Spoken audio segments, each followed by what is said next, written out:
Thank you all very much for coming. My name's Giles Whittell. I'm an editor here, and I'm delighted that you've all been able to make it. Still feels quite early because we haven't gone to move the clocks yet. It strikes me that since we last held a ThinkIn on an energy climate-related subject, two things have happened. One is that Extinction Rebellion have brought parts of London to a halt because of what they consider an existential threat, and certainly I think most of us can agree is the big environmental and possibly economic, social challenge of our times. The other is in the third quarter of this year, for the first time, the UK produced more energy from renewable sources than from fossil fuels, which is huge progress in 10 years if we're just looking at countries. I believe it's up to a half for the last quarter compared with a fifth 10 years ago. But fossil fuels still dominate overwhelmingly globally. You were just saying that it's something like 85 to 15%. I've seen, there are other measures, but yeah. Your half is half of electricity, not half of energy. Half of electricity. Yeah. So excluding all other users of energy. Thanks for the clarification. We'll get onto that, and we do have a slide, I think, that shows how fossil fuels still dominate, at least in this country. First, a little bit of housekeeping for those of you, and I know a lot of you have been to ThinkIns before. The format is not a panel show. It's based on a newspaper leader conference. We have one rule, no questions, and I should stress right away that doesn't mean don't speak up. On the contrary, please do speak up. We want to know what you would like to say more than what you would like to know, and it means that we get through more of you more quickly. It's a very effective device from hearing for everyone in the room, which is what we want to do. We are recording this and filming it for our journalism, and we're doing it in partnership with BP.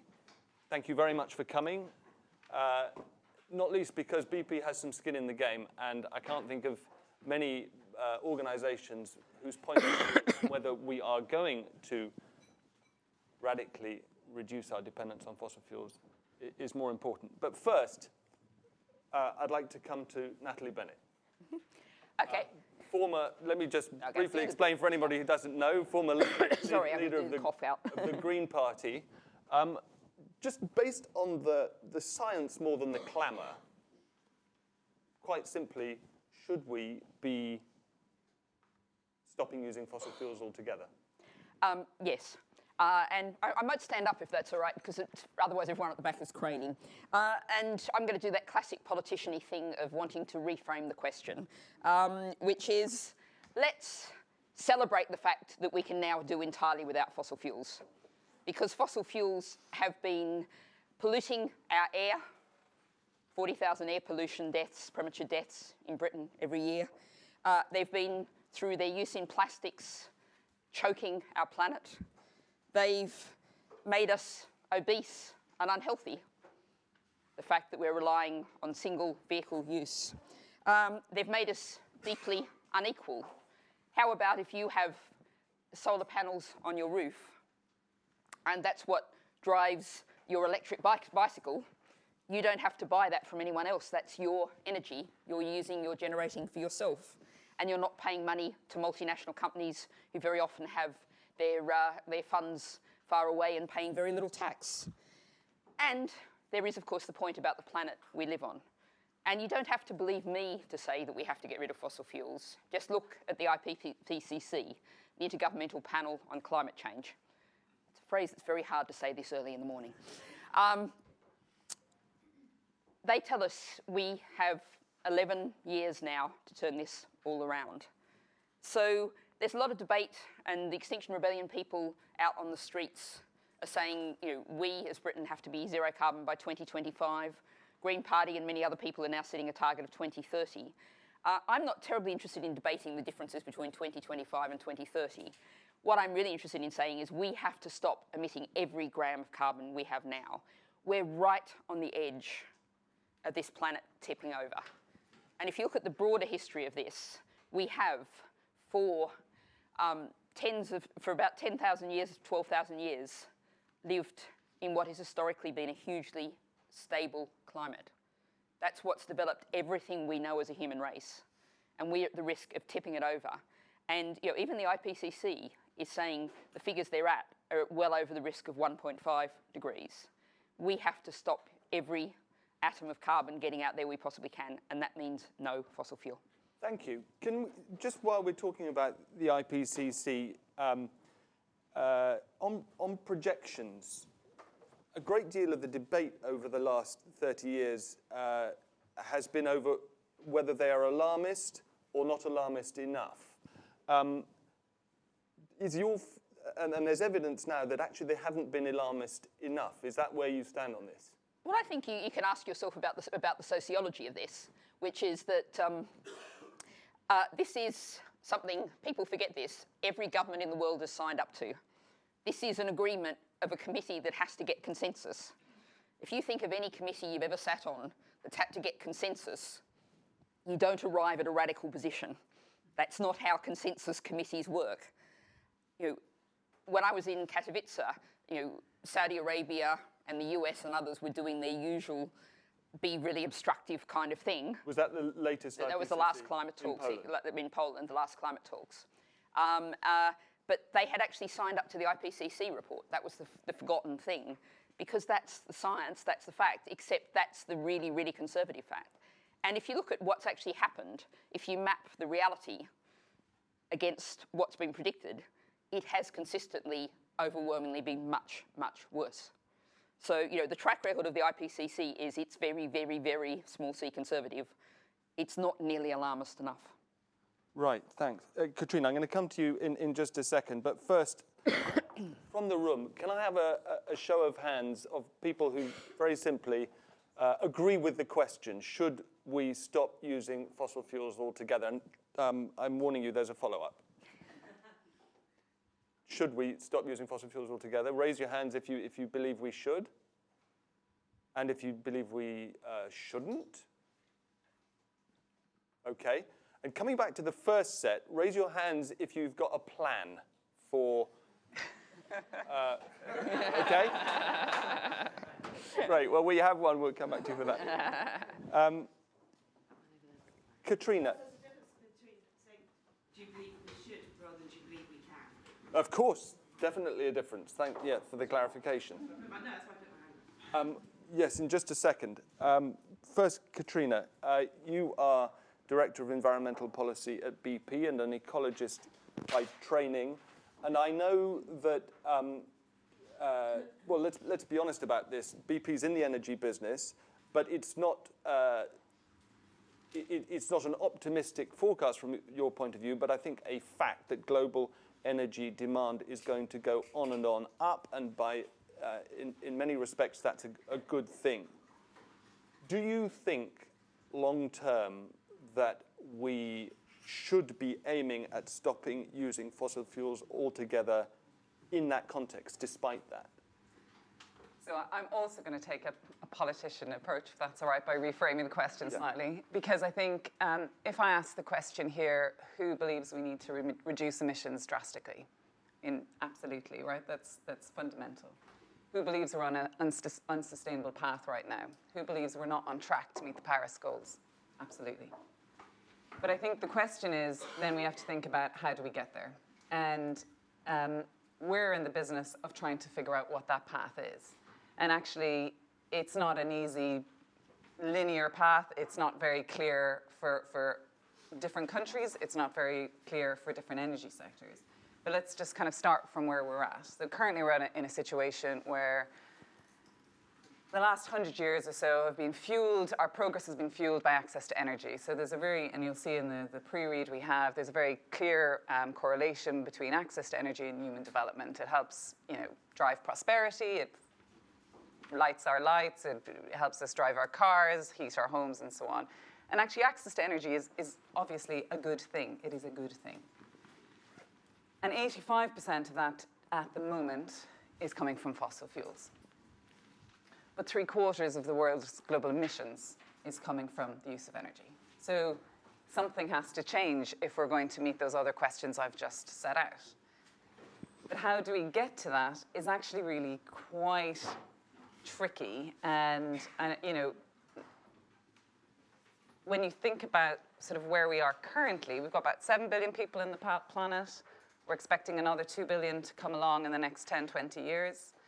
We were just talking beforehand about different projections on demand, and at say a conservative look at demand, we're thinking a demand for energy is going to increase by about 1/3. So that's about another China, Africa, and India coming online, but Dieter thinks possibly even more. Coupled with the fact that at the moment we've got 1 billion people without any access to energy at all. So when we're thinking about sort of what approach you can take, and it's not to sort of just point out, well, there's just endless barriers and it's all just too difficult. You do need quite a sophisticated solution to what sounds like a very simple sort of call to action. And so when you think about how you address that, I think that does mean, obviously, huge investment in renewables. And renewables are growing faster than any energy source ever. It's fantastic. But they're about 4% of today. So it's huge. What we're expecting renewables to do is unprecedented. That's not to say it can't happen, but it's challenging. We talked about the IPCC, and absolutely their 1.5 degree scenario says it all needs to happen. It needs to happen in the next 10, 12 years. But even if the scenario is consistent with the Paris Agreement, we're looking at 2050 or so on, you still have a role for oil and gas because there's a recognition of the need to meet this demand. But, and crucially, and that's why I think the question isn't so much about fossil fuels, but maybe more about emissions, but that oil and gas increasingly needs to get decarbonized. And that's when I think we just need to be looking at solutions that aren't sort of selecting one winner or one energy source over another, but actually a more integrated solution that actually sees how can we decarbonize across multiple means. So and let me that just could be CCUS, other means in terms of like, especially natural gas, right. for example. A lot of people would listen to we need to decarbonize oil and gas and think that sounds a bit like we need to sort of defat your pork belly. Yeah. But well, we're de-meating meat. You know, I mean, right. it's not impossible, and it's actually. At the moment, so here in the UK, the Committee on Climate Change has said CCUS, for example, so carbon capture and storage, so that's essentially where you would take the emissions, and there are some projects already doing this, where you take the emissions from gas for power and put them into into geology to essentially store that CO2, so it's not escaping into the atmosphere. But the other thing I wanted to mention is actually we also need to think about what fossil fuels we're talking about. And I always find this quite striking when you look at something like power, where you can actually get quite a lot of bang for your buck. If you really look at the power sector, there's great levers we can do there to reduce emissions quickly. And if you swap out, again, this isn't easily done, but if you could swap out coal for gas tomorrow, that takes about 5 gigatons out of the equation. That's about the emissions of the US per year. So it's nuanced, and so I would say I share very much the view of Natalie in terms of how that we need to take action, we need to reduce emissions. I would just say the path to get there isn't binary, it's multifaceted, which is why we as a company are investing in a whole range of different things. Right, okay. Speaking of paths, I want to come to that in a second, Dieter, but first, you had your hand up. Yeah. Tell the room your name, just so we all know. I just want to say, sort of piggybacking off what you just said about the kind of fossil fuels that are being used. I read a recent report, and I don't remember the name of the report, but I can find it for you if you're interested. And it basically says that half of the energy that's being put into the air, or the emissions rather, is not necessarily coming from the big ticket items like transport or the things that we normally discuss, but it's actually coming from everyday products that we use. And so we don't know that a lot of fossil fuels are within products that we use every day. So you have something like the fragrance industry, which is self-regulated, that use a lot of fossil fuels in fragrances. The singular word fragrance or parfum hides hundreds of toxic chemicals that's within their ingredients, and of those ingredients, a lot of it is fossil fuels. Right. So there are reports that are saying that because now there is a lot of effort that's being made to change the transport and things like that, that there needs to be an adjustment as to where we focus our parting upon energy. Yes. I think we have a slide that shows carbon footprint of sectors. Well, there we go. So the steep decline is, as Dieter was pointing out, power generation. But one of those lines, and I'll need to, is it's industry broadly defined, and that is what you're referring to, that the fact that everything we buy has a carbon footprint. Dieter, oh, and the other thing I should have said by way of introduction, by the way, most of you know the yellow stripe, but Dieter and Katrina and Natalie, I don't think you do, is a clock. So when that gets to the end of the line, we're up. The hour is up. Dieter, you have written books about this. You've uploaded onto the net some very sobering lectures on the path to net zero, which I commend to everyone. Should ending our dependence on fossil fuels be a global policy goal? Or do you want to reframe that? My opening line would say, I'm not going to reframe the question. Let me try and answer it by injecting what I think are some extremely important and sobering realities. And I want to do it by picking up your point. I'm sorry I missed your name. Daphne. Just look around this room, okay? And think for yourself what you've done since you woke up this morning and write yourself a carbon diary. This room is utterly riddled with carbon. Right? Your clothes, coffee, the fertilizers that went to the whatever produced that, your breakfast, the packaging, the petrochemicals, the loo paper, which is energy intensive, before you got in any form of transport to get here. And don't kid yourself, an electric car is carbon free, because it isn't. Okay? What we're talking about in decarbonisation is you rewriting that carbon diary with no carbon in it. Right? And that is an extraordinary demand. And we have this nice little illusion that, and it's trotted out by the Climate Change Committee, that, you know, if we only do net zero emissions in Britain, that somehow we are no longer going to cause climate change. That's what they actually say. It's utter rubbish. What we've done in this country, and it's a nice cameo of the scale of this problem, is we basically got out of making stuff. This country manufactures 20% of GDP. The rest is all services. You're all in services. We're in services here today. Where's the steel come from? Where's the cement come from? Where's the aluminium come from? Where's the fertilizers come from? Where the petrochemicals come from? Well, they're all coming from abroad. The only serious way of being carbon net zero, which is the challenge we're trying to address in climate change, is to look at your carbon consumption, not your carbon production. It doesn't matter a damn where the emissions take place. It's just that there are emissions.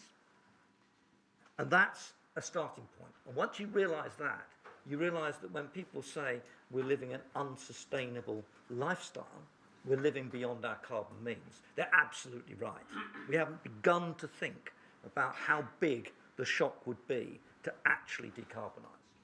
And that leads to the second factual point that's really important. So I'm old enough to remember all the claptrap trotted out in 1990 about how we were going to save the planet, and the build-up to the Framework Convention on Climate Change. I'd been on platforms pointing out to people in the build-up to Kyoto, etc., it's not going to work. Right? And what you get told is, oh, you must be in the hands of the fossil fuel industry, or it must be some lobby who's paying for this, because how could you possibly say that? Of course it's going to work. Well, let me make 2 points. First of all, there's not a single blip in the growth of concentration of carbon in the atmosphere since 1990. It goes up at 2 parts per million per annum for every single year, and now it's going up at 3. Not even the global financial crisis made any difference whatsoever. It's worse than a straight line. There's not a blip, nothing has been achieved in even levelling down that growth of emissions since 1990. And the other way of putting that is, the last 30 years have been the golden age of the fossil fuel industry. I think it's true that more fossil fuels have been burnt in the last 30 years than the rest of the century. So we're not getting anywhere. Stuff isn't happening. And if you look at the projections going forward, they're pretty dire. And I say this because I think we desperately have to address this question, but you have to be brutally realistic about what's required to do it. You have to understand where you start from. So if we project forward on the current GDP rates of China, India, and Africa, by 2030, there'll be 2 Chinas, 2 Indias, and 2 Africas. And just by the power of maths, by 2040, there'll be 4 Chinas, 4 Indias, and 4 Africas in consumption terms. So we want to accommodate all that extra consumption. Maybe it won't all materialise, but I assure you quite a lot will. You want to accommodate that against a baseline in which so far nothing at all has been achieved in moving forward. I'd love to think Kyoto is a great success and Paris is going to work. It isn't. Okay? And you have to do this by focusing on, yes, one's moral commitment to have a low environmental footprint on the planet, and that means reducing your carbon consumption towards zero. Now, can you do that in a short space of time and get out of burning all fossil fuels? In theory, you can do anything. But I would point out to you, you ought to be able to go out and vote to probably halve your standard of living if you want to do it really quickly. And be honest about it. Because that's not what we elect. We elect politicians who want to make sure, for example, that we're going to lower fuel duty, which was one of the proposals in the recent change of government. Okay? So you need to do that, and you need to think about realistically how you're going to make that adjustment. Now, I think that if you're going to carry the population with you to do this, and not do it by fiat or dictatorship or whatever, you have to both have a very honest conversation about where you start. And actually, I think Extinction Rebellion has been a very powerful input into this. Okay? But then you have to start thinking about practically how you're going to do this. Now, here I have some, just a couple of remarks, and I'll stop, on how fantastically impractical some of the current proposals are. So does anyone really think that we're going to meet that level of energy demand with wind farms and existing solar panels? I've got nothing against either of them. I think we should be doing both. But these are low density, disaggregated power sources. They don't produce much energy. You know, I think David Mackay did this calculation that if you want to replace half the fuel in Britain's cars, you need wind farms 4 kilometres deep around the entire coast of Britain and half of Wales. It's just low density, right? Now, of course, you might say, we'll just use less energy, right? But it's not just about what you're going to use, it's about what people in China, India, and Africa with much lower standard of living are going to use, and the extra 2 billion people. So you have to recognise that technology is a big ticket part of this. If we don't have substantive technical change, and that's the really good news, we're having it, we won't solve this problem. We will fry. Okay? And if we don't have realism about our carbon consumption, we will fry. And in terms of getting out of the fossil fuels to get there, you know, you might think it'd be lovely. Tomorrow morning, let's just stop using fossil fuels. Well, that's all the petrochemicals gone, right? It's all the materials that lie behind it that are produced from fossil fuels for which we don't have the energy to produce them tomorrow, right? And it's not going to win over the public anywhere. Right? So therefore, you have to sensibly do things. So the thing to start with is get out of coal. Coal is truly dreadful stuff. It's a no-regrets thing to get out of the thing in the first place. That's what we're doing here, brilliantly. Okay? Germany's taking till 2038, the dirty man of Europe. Built 13 gigawatts of new coal since 2000. Germany is the really polluting country to look at in the European context. Get real and stick with the process. First out of coal, oil, gas, profile, and that's the best that we can achieve. Thank you very much. I'd be really interested to hear from anyone who raised their hand. Let me call you the realistic lobby, or I won't object to that. the pragmatists who feel that there has to be a role for fossil fuels going forward. Only Natalie was brave enough to raise her hand and say she had a plan. But anybody who raised their hand and basically admitting that they would be filling up at a petrol pump come 2030 or 40, do you see the world frying as a result? Are you resigned or are you somehow optimistic? Yes. Could you say your name? My name's Paddy Bennett. I'm neither resigned nor optimistic. And the reality is, when we say carbon, we mean energy. And energy keeps us alive. And if we switch it off today, tomorrow people will start dying, or even this afternoon. If we fry the planet, people would die. And the question is, who's going to die? In terms of how you solve it, the engineering's getting there. This isn't a political problem. There aren't many people who would take on and jump up and say, you know, there is no climate change, emissions are fine, let's keep on doing it. And the engineering's getting there. I mean, in this country, we've done a remarkable job, led by the government, getting subsidies right, and half of our electricity on a good sunny, windy day now comes carbon-free. Unfortunately, that's only about 20% of our energy consumption. And the other 80% we're heavily reliant on gas for heating and oil for transport. But we got nuclear. People have been doing nuclear forever. Yes, there are issues with do you like the waste? And yes, there's a lot of embedded carbon in it. But if you want emissions-free energy right now, and you want a lot of it in a dense place, that's called a nuclear power station. We do that. We're very good at it in this country. We're leading the world in nuclear fusion, which gets rid of the emission ones. But it's going to take time.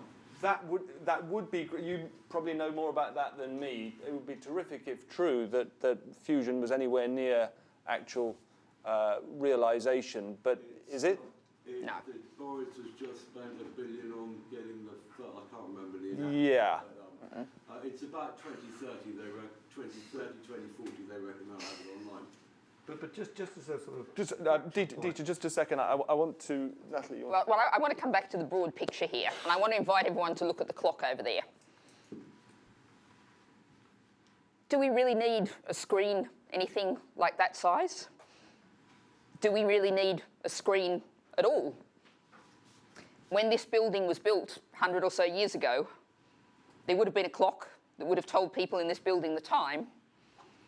They would have used a little bit of half a calorie to twist the thing to wind up the clock. Are we really better for having that clock? That big screen up there using all that energy? You know, Katrina painted this picture of all this progress coming from energy use. If you look at, for example, producing food, it used to be 100 or so years ago when this building was built, we put 1 calorie of energy in to get 3 calories of food out in your wheat field or whatever. We now put 10 calories of energy in to get 1 calorie of food out. What we are doing is burning through massive quantities of energy for no good purpose at all. We have built an economic system that is built on that. So that was 10 calories in for how many out? 1 out. That's American figures. So British is probably not quite so bad, but it's not far off. Everyone in this room, we talked about clothing. Britain now by volume, so therefore roughly by energy use, double the volume of clothing is now sold in Britain as was sold 10 years ago. I don't recall people going around naked 10 years ago, or even in rags. We have an economic system that is pushing energy on us from every side, and it's not making our life better. It's actually making our life much worse. Okay, I can accept the basic point there, as I'm sure we can, but can I refer you to the graph on, if you just open... Someone gives me a copy of it. Sorry. Thank you. Yeah, it's all right.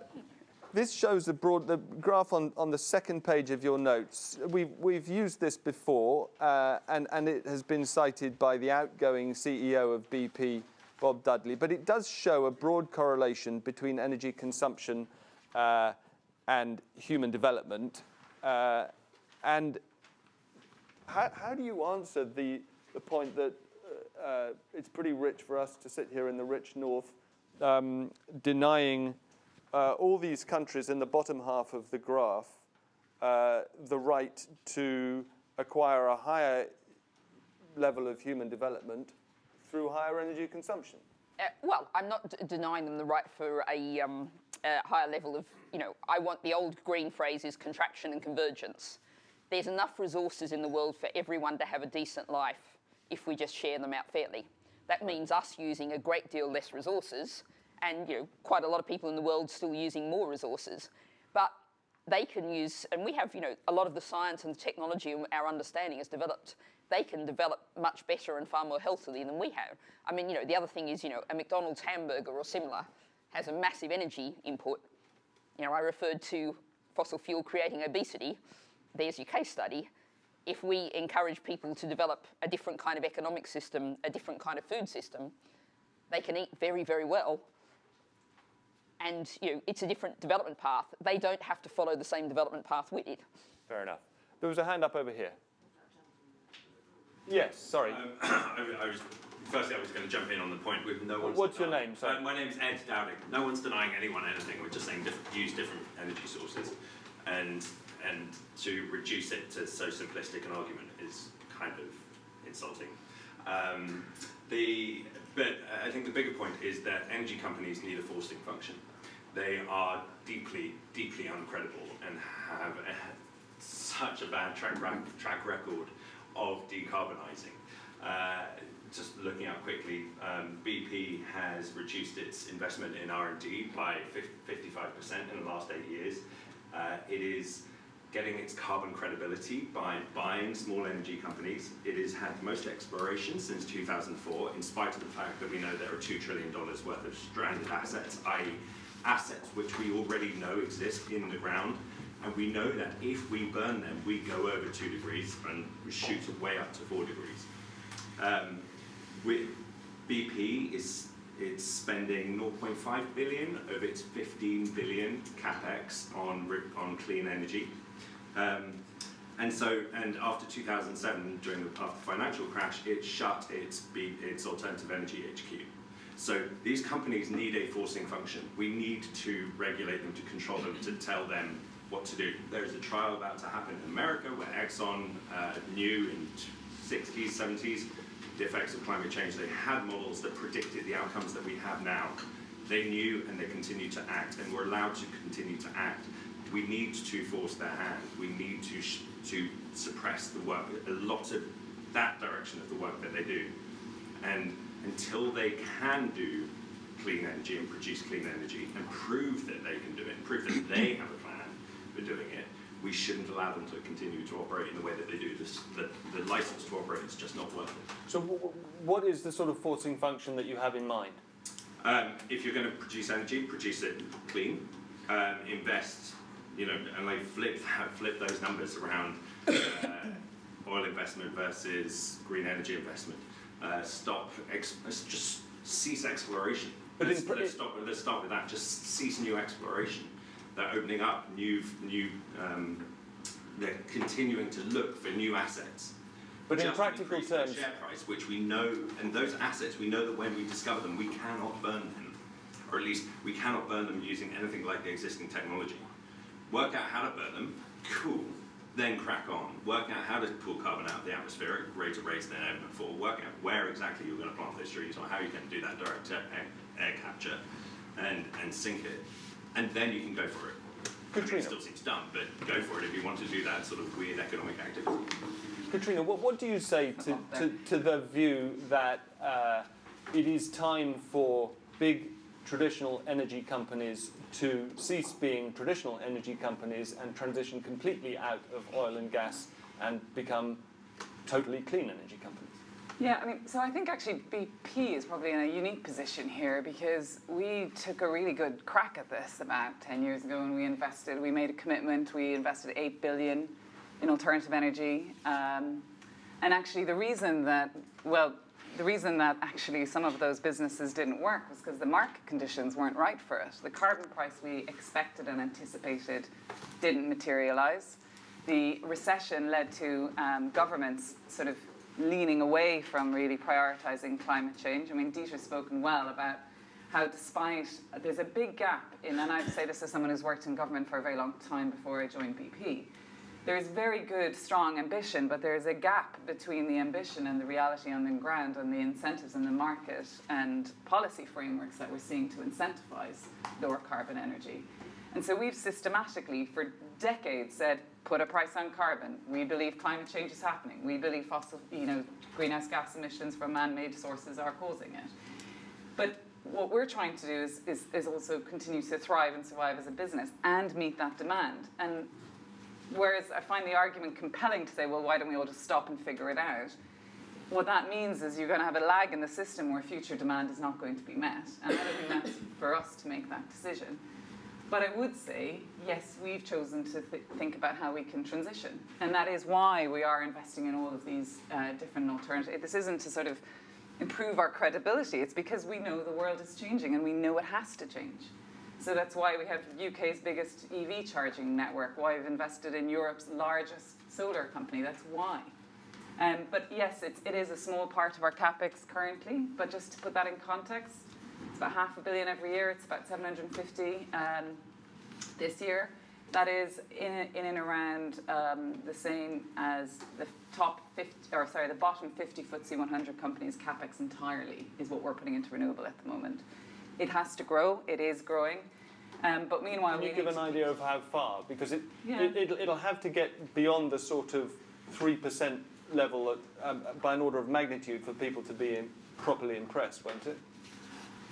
Well, I wouldn't be able to give you an exact figure. I would just say that is something we are increasingly investing in and trying to increase year on year.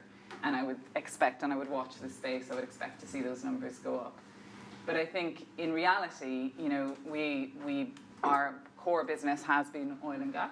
And transitioning out to that isn't sort of, in order for our business model to survive, we have to do that in a way that also keeps our shareholders on board. Because if we go too rapidly or make kind of insane big bets that aren't going to pay dividends, then, you can take us out of the market, but does that actually solve the problem? Dieter, yes. A couple of things on this. The first one, and I come to the point about what the companies do, is that it's really easy to say, this climate change problem, it's these ghastly corporates and oil and gas companies, and if only we disinvest in them and ban them from doing stuff, we'll be all right.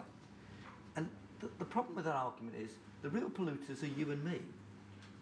Companies exist to produce stuff that we use. Okay? And so the question is, how do we stop buying their products? I don't think any of us ever asked things to be wrapped in plastic. No, okay, but I just want to make the overall point I'm trying to make is that ultimately the polluters, the causes of climate change, are you and me. And it's us that buy the products that these companies produce, just like we do or don't buy tobacco. Okay? We can ban them, okay, which is really banning us from consuming their product. Okay? So the question is, how do we incentivize us not to take that flight? Okay? Not to buy something with petrochemicals in. Indeed, not to buy anything with steel in it. Not to buy any cement. All those kind of things. And you'll forgive me being an economist. I think that if we're the polluters, we the polluters should pay. And that's what a carbon price is all about. Okay? So if you have a serious carbon price, which is the carbon price necessary to make the transition to the 2 degrees or the 1.5 the IPCC indicator in Paris says, the price just goes to whatever level's necessary. You'll find a hell of a shock. You'll find an enormous shock because when you look at your carbon diary, you will discover how much you are spending on carbon-intensive stuff. That's the standard of living hit. You may be better off because you'll do other things, and lifestyle may be a different form. You may choose different forms of transport. You might eat different kinds of foods, all that kind of stuff.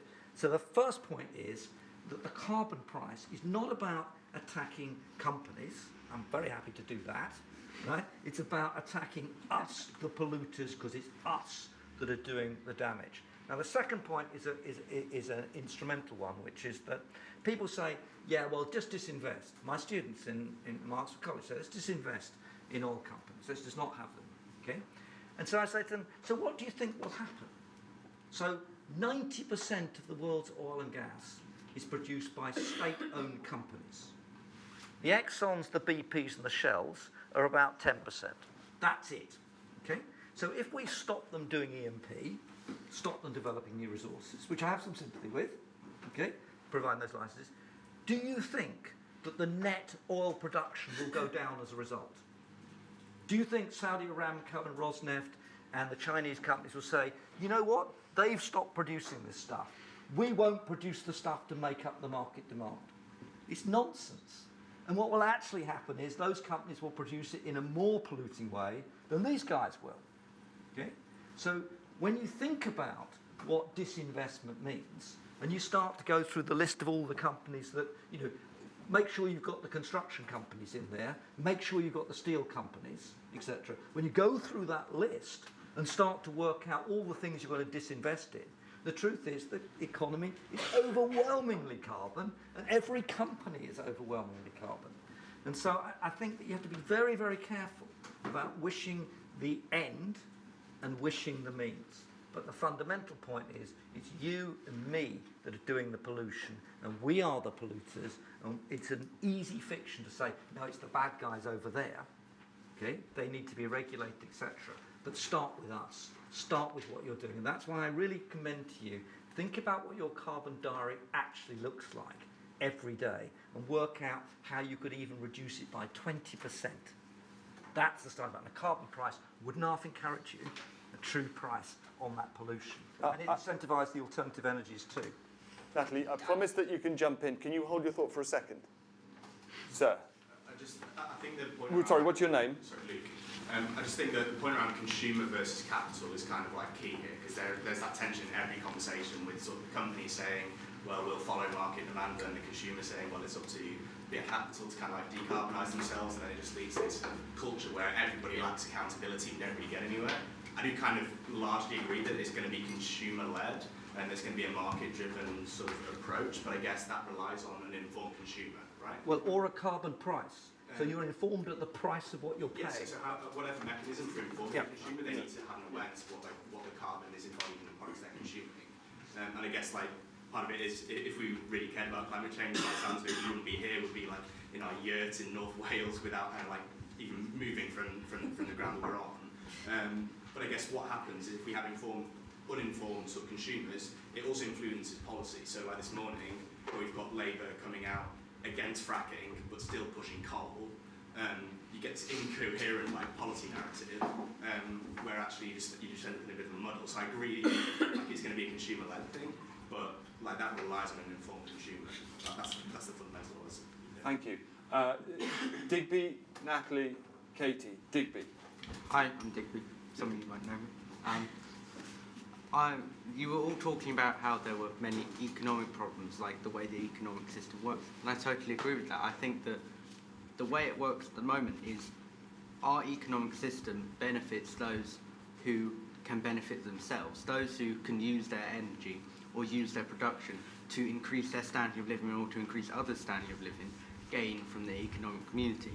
But maybe if we put more value on social or environmental standards, or maybe if we came up with a new way of valuing things entirely, that maybe that could change the way that we use energy and think about it. And I also do agree with the idea that not all of the big oil and gas companies are that bad. Obviously they do burn loads and loads of oil and gas, and they do cause a lot of the problem.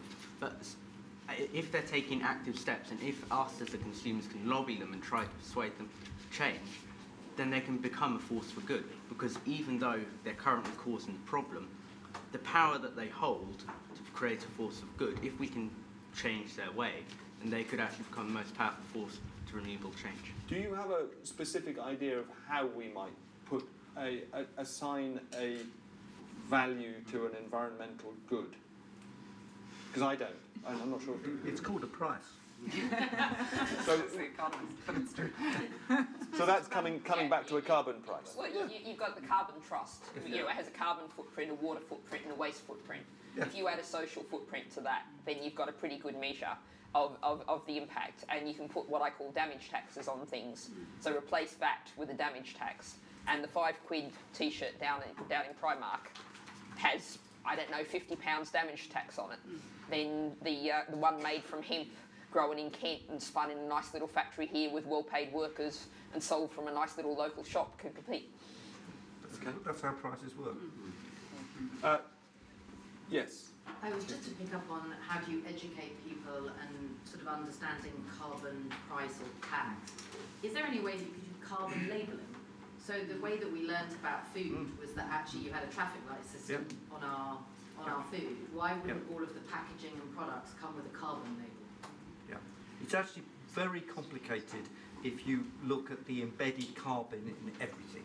And I'm sure with your brain you can... No.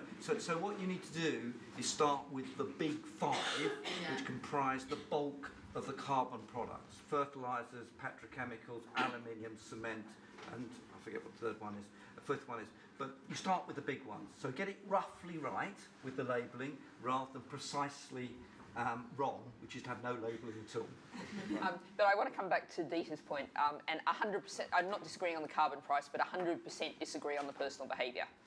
Because you can be the most saintly person living in the yurt in North Wales somewhere, and you are still part of a society that's emitting more carbon than we can afford to emit.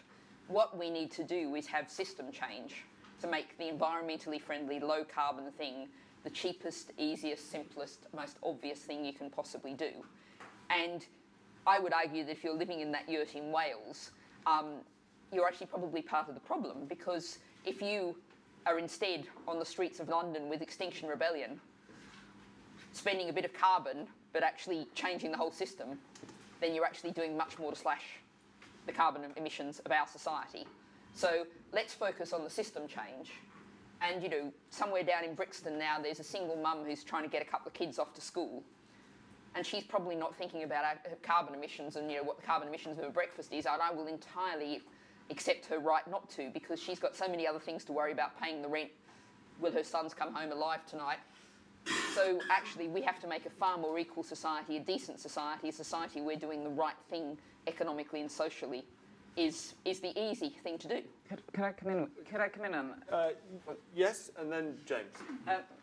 Well, mostly because I think there's, I agree with a lot of that, in that I think actually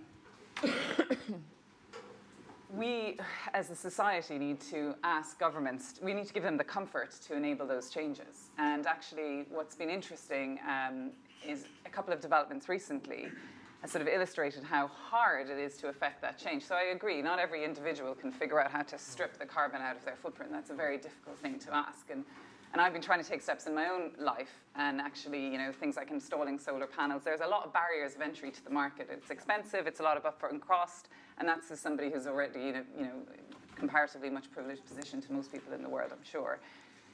But actually, when you see, even in countries like Norway, where you would think, you know, in Scandinavia, they're pretty on top of this stuff, where you've got a population who really, you know, is socially astute, understands the challenges that climate change brings. You see some of the main incumbent parties almost got toppled by a single issue populist party who was trying to stop a motorway toll coming in. To stop, and all that government was doing, which is a perfectly reasonable thing to do, is to say, well, how can we reduce emissions and reduce traffic into the main, or Bergen and Oslo.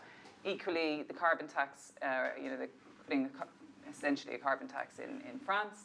That's what essentially started the Gilets jaunes. We've got problems in Ecuador where they've tried to remove subsidies from fuel, and then the government had to relocate. And so the reason I'm saying that is actually, you know, we need to create the conditions where governments feel comfortable to make those choices. Our industry will adapt. That's fine. We'll adapt to that. We'll adjust around that. But that is a collective responsibility. And actually, you know, in terms of the public awareness of climate change at the moment, and as someone who's worked in the environmental area all my life, I'm thrilled that the environmental awareness and the awareness of climate change is at such a high point, because that is exactly what we need to be doing. We need to be having this kind of debate. I mean, we need to take action. But, you know, it isn't easy, unfortunately. James.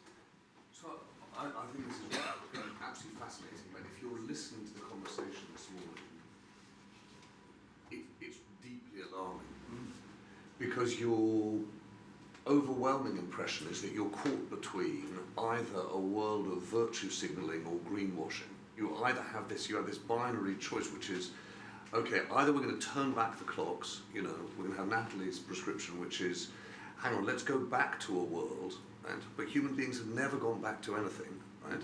or we're going to hope for a set of inventions, and we're pinning our hopes on a futurology that we can't predict.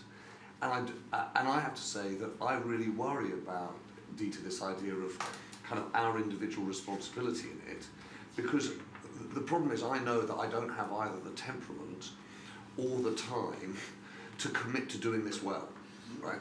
And I'm sceptical of the hypocrisy of it. And I cycle to work, but if it's raining, I'm going to get on the tube, right? I do want transport systems that are going to work effectively. And you may say that screen's too big, Natalie, but I don't want a hand-powered dialysis machine. Right? I think that there are things that I think that we can't imagine that world. And so the thing that's really alarming to me about this is thinking, I totally see your view, Dieter, about the straight line, about what's actually happening. Which is true. Which is just true, right? It's true. And actually, we saw the results this year. Actually, this is the worst for carbon emissions and for energy demand. So what I sort of dream of is that at some point there's going to be a beverage who's going to come, and in the way in which beverage try to think about poverty, with all its complexity, would come up and say, look, here's the outlines of a welfare state. Here's a system that will get us from here to there, that will do exactly what Natalie says. That is a system change, that I think, okay, that's a plan, right? And at the moment, I feel there's tons of energy, human energy, right? The XR people, I'm like, go, let's go, this is great. But then can we get it behind a plan? And that's the reason I agree with Ed about this forcing function. It needs to be about a plan. Be much more optimistic in the following respect. I don't think a carbon tax is the only thing you have to do, and I don't think the only thing it has to do is you and I have to work out how much carbon emissions we're making. Okay? I think that's part of it. Okay? And in a system where there's a price for a loaf of bread, there's a price for petrol, people are trying to work out how to use their budgets, it's important that polluters pay for the cost. But the other side of this is the systems. Okay? And for me, the systems are the infrastructures of a society. Okay? And infrastructures we're familiar with are water, transport, etc. But the energy system is an infrastructure system within which all these investments fit. And we have an energy system which is designed for very large coal power stations to take power down. We have a series of petrol stations with refineries to drive internal combustion engines. Okay? So the other side of the equation is reconfiguring the infrastructures. Now you can go as far as say the social bit is part of the infrastructure too. That's what Beveridge said. And the Labour government in 45 to 51 nationalised not just energy, but steel and also transport and housing and education. All of these things were part of that social infrastructure. So that is the other part of this equation that has to be done. So you put the systems in place, but you do not deviate away from the fact that it's still factually the case that ultimate polluters are us humans, and what we as humans are doing to the planet, and the way you signal that is on prices. And then the final bit you do is to remember, we're just talking about emissions. We haven't been talking about sequestration, but our planet works on the basis that our natural environment soaks up carbon all the time. In fact, if there wasn't the carbon, our natural environment wouldn't function, right? So what we've also been doing, as well as belching out coal and fossil fuels in general, is we've been reducing the capacity of the planet to absorb. So I don't know whether it's 1 hectare or 2 hectares per minute in the Amazon that's going. We've stripped out the carbon out of our soils. Our soils have 4 times the amount of carbon as what's in the atmosphere. We've opened up our peat box. So we have to think about our natural environment as the natural sequestrator against the emissions which are going to happen for the benefit of the planet in the future. You do have to have carbon going to the atmosphere, and you have to have infrastructure systems and prices. And that's the framework in which you start to get away from this horrible line of increased concentration. And that's all practical, and that's all doable. All I say is we can't go on like this because it isn't working. We're nearly at the end of the hour. Natalie, you wanted to jump in. I also just, if any of you are happy to contemplate, especially younger people, a future in which you pay a carbon tax on everything you buy, I'd be, in addition to all the other economic difficulties that we face, I'd be interested to hear from you. I very briefly, in 1 minute, want to give you the beverage plan. Okay. Because this is actually what I wrote down. No one lies on their deathbed and says, I wish I'd spent more time in the office. a trade-off for having less stuff could, should, and must be, I think, that you have far more time. The 4-day working week as standard without lots of pay is a starting point. New Economics Foundation has done a 3-day working week as standard. Let's get more time in our lives to do the things we want to do and have less stuff. And you were saying, how do we get people voting for this? How do we get an alternative to the Gilets jaunes? What we utterly lack now is security. So I think a universal basic income is absolutely crucial to cutting carbon, because at the moment people want more and more because they're insecure. They fear sliding down and ending up sleeping in a doorway out there, as we'll see some people today, as we go out today. Give people the security of knowing you're not going to be left with nothing and you don't have to chase so much stuff. And you said, how do we get people voting for this in democracy? We have to present this vision. And I'm really optimistic because we've had 40 years of neoliberalism. It's clearly visibly failed. Now is the absolute time. The fact that we're in economic, social, environmental, political, educational crisis, everything has to change. We have a massive opportunity in the next few years to do that. And so, I'm absolutely positive. It means everything's changes. That's scary, but it's also a great opportunity, because if you look at the state of our society now, if you look at one figure now, we have a mental health crisis. The rate of depression among the under 16s has doubled in the last 10 years. The society that BP and its like have given us, the oil society, the fossil fuel society, is a disaster. And changing it is really, really crucial and important and gives us all hope for the future. Thank you. Yes, and then we've got to wrap it up, but just very, very quickly, I think I'm firmly in the consumer. Sorry, what's your name? I will. Firmly in the consumer camp. I think that we've all got a massive part to play. I think the carbon diary is a really, really interesting point, and I think that I have no idea about it. I have no idea that a carbon diary or mapping how you have essentially polluted carbon in your life. And I think that's really interesting. James, could you get in contact with your old colleagues at BBC and say, on the app, can we put through a link saying, what's your carbon diary? Can I just say that we've just launched yesterday a calculator. Yeah, perfect. So it's something that we can all kind of look at and then start to just change the way we think about how we consume. I think it's really interesting. Yeah. Thank you. The flag has gone up, but I just wanted to come back to you. Give us a vision of what on earth pays BP's bills in 2040. So we've got a new CEO starting, so I have to be very careful about how I answer that question. Don't be careful, be reckless. It's going to be very cruel of it. She will appreciate it.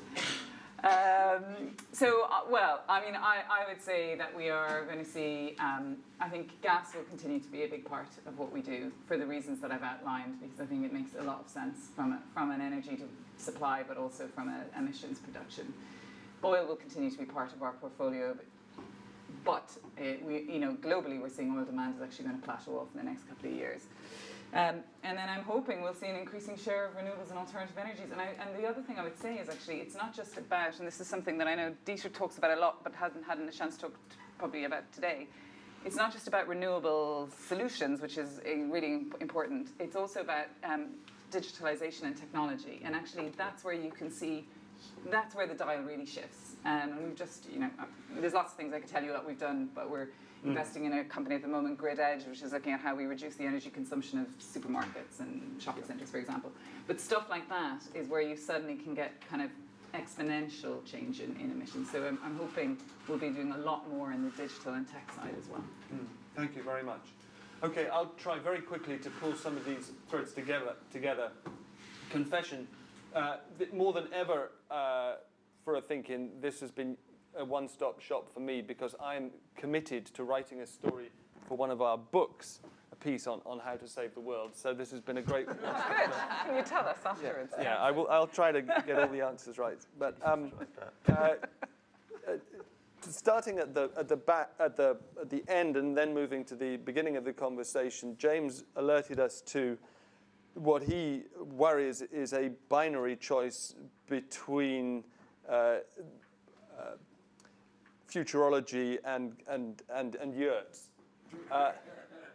Actually, I think somewhere in the conversation here, we've touched on a lot of the ways in which we could fill the gap between that binary choice. I'm less concerned. It'll take another ThinkIn, perhaps, to cover them in detail. We did have one earlier on whether we can invent our way out of the climate crisis, and I'm not too disheartened. I think that there are ways of doing that.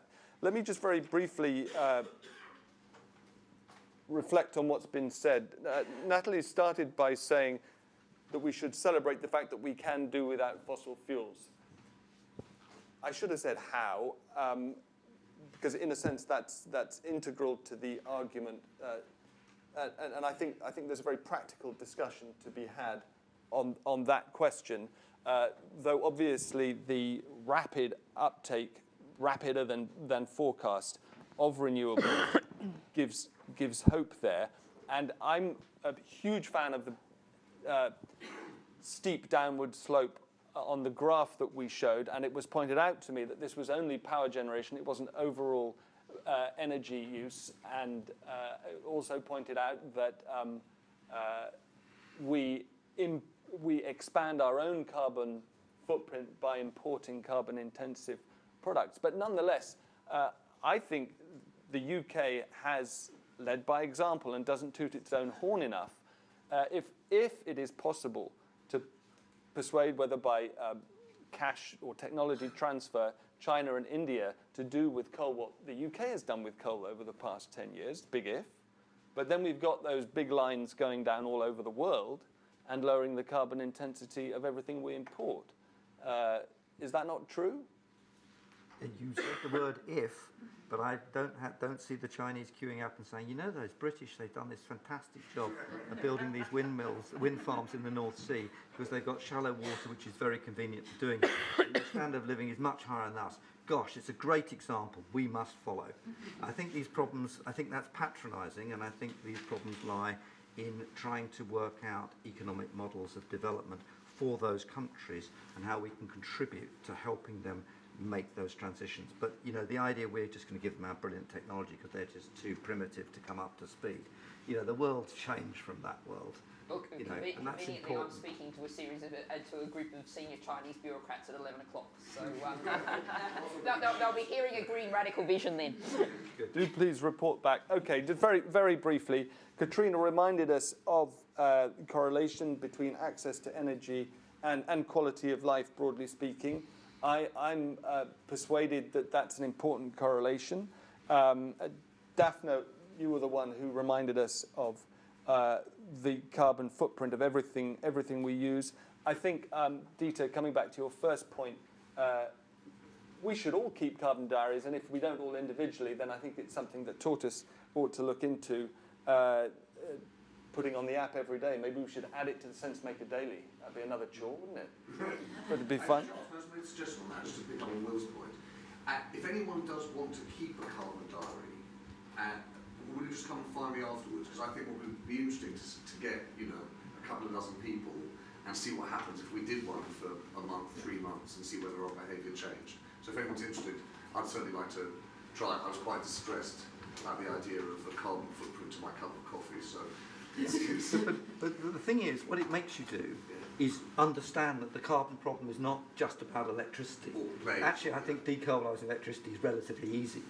It's just a very small part of this huge problem. Hardly anyone mentioned petrochemicals in any of the discussion. That's actually the biggest growth area for oil going forward in forecasts, right? And nobody mentioned steel and the closure of British Steel we were discussing, which of course, if you want to get to net zero carbon production in Britain, close British Steel, close Grangemouth, close the car industry if Brexit doesn't do it for you, because then we can import all that stuff instead. Our emissions will go down, the government will say well done, and we'll actually be increasing climate change in the process. And that's the critical point. And that's where if you look at the US compared with Europe, the US is shoring major manufacturing industrial processes, including energy-intensive processes. So if you look at carbon consumption in the United States and compare it with Europe, actually the US record isn't much worse than Europe's at all, right? Because we've deindustrialized across Europe. There's no large energy-intensive investment taking place in Europe at the moment at all that I know of. Okay? In America, all that stuff that was being produced with even higher coal density production in China is being produced by gas in the United States. The overall carbon footprint, I'm not defending the United States, is remarkably different when you look at those numbers. There's one other point that I wanted to pick up on in closing. Ed, you characterized traditional energy companies' purchase of low-carbon businesses as a sort of window dressing. I think there's a really interesting discussion to be had here about whether it's window dressing or real.